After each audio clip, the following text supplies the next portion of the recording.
Hey, time for us to do a battle. We are going to battle up some fragrances.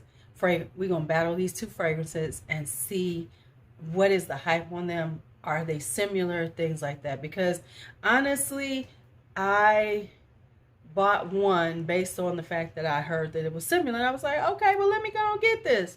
Now, of course, you know what I'm talking about because you've read the title. So let's just go ahead and get into the battle of the Nina Ricci versus the MFK. All right, let's talk.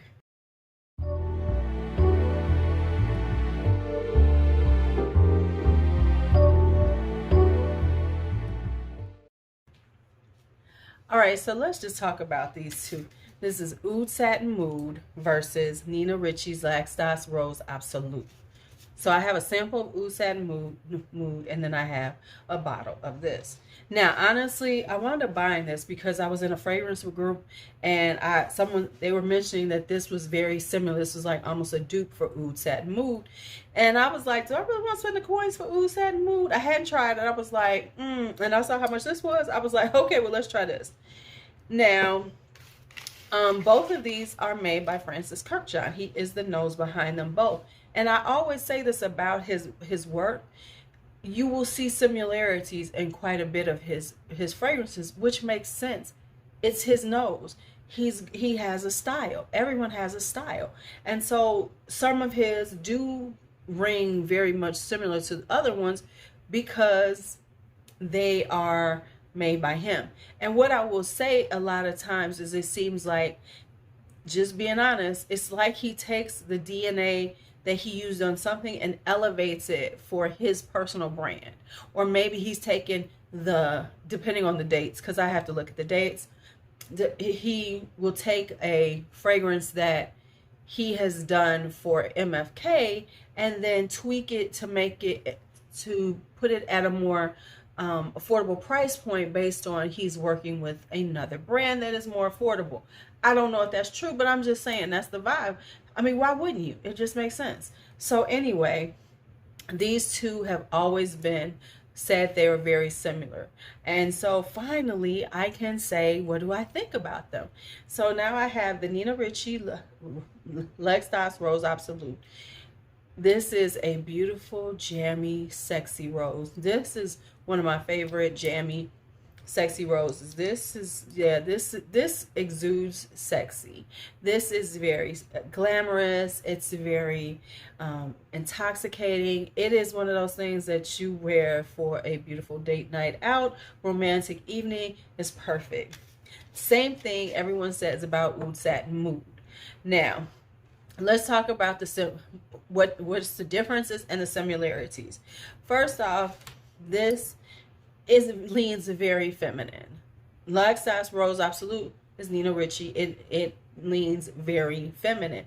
This is definitely if a man's gonna wear this, he gotta own it. He gotta be okay with these fragrances because of course everyone says, there's no gender. Okay, but some things to my nose and to other people are just what women tend to wear. And so this is very feminine. It is a very jammy rose. It's very sweet. It's kind of on it's kind of on the vibe of Roses Vanille. Very beautiful. Oud Satin Mood, on the other hand, is unisex. Definitely unisex. This is for anyone and can lean a little bit slightly masculine. Not too much, but just a little bit slightly masculine.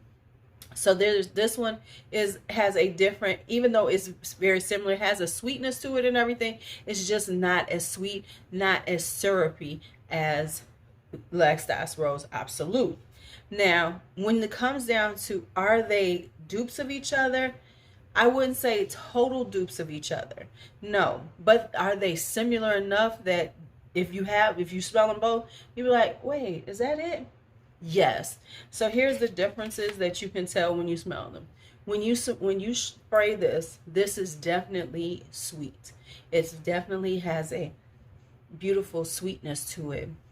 That jammy rose, that syrupy kind of vibe is right there and gorgeous to me. Then on Oud Satin Mood, on the other hand, with Oud Satin Mood, you definitely get the oud. The oud is very well blended, but you definitely get this woodiness to it. So it is not as sweet, more woody, but you can tell that they're very similar. They have similar DNA, vibe, very similar. This one's just the sweeter version. This one's just the more woody version with the sweetness. As they dry down, they get more similar. This one still has a little more sweetness. This one tends to sweeten up a little bit, but I still like this one better. And that's just being real. For me personally, I still like L'Extase Rose Absolute better. Of course, you could say that this is the more sophisticated, elegant, more refined one of this. Like this is, let's just be honest, in the world of fragrances, this is like the designer version of it. That's more crowd pleasing and everything. And this one has a little more, as they say, it's a little more elevated. It's a little more sophisticated and refined. I would even give it that because it does have a refinement to it, a very smoothness to it. This still is smooth, but it's just that syrupy, sweet smoothness that I love, that I really do. So those are the differences between them and the similarities. Which one do you need? It depends on what you want. I personally prefer Nina Ricci, like I said, because it's just sweeter and more seductive to me. Whereas, and I know people say this is, but honestly, I would probably want to honestly, if order to really get into it, I would probably want to layer this with like a vanilla, like vanilla 28. And I think then it would just give me that sweetness that I would want for those occasions if I'm going for romantic sexy.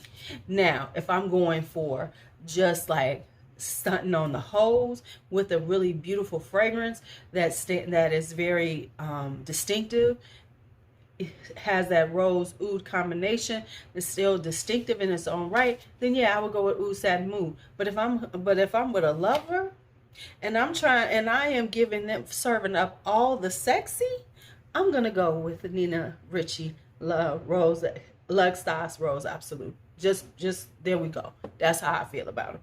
Hey, if you've tried them both, let me know what you think about them. Put it in the comments. Thanks as always watching. I appreciate you. I appreciate all of you all for watching.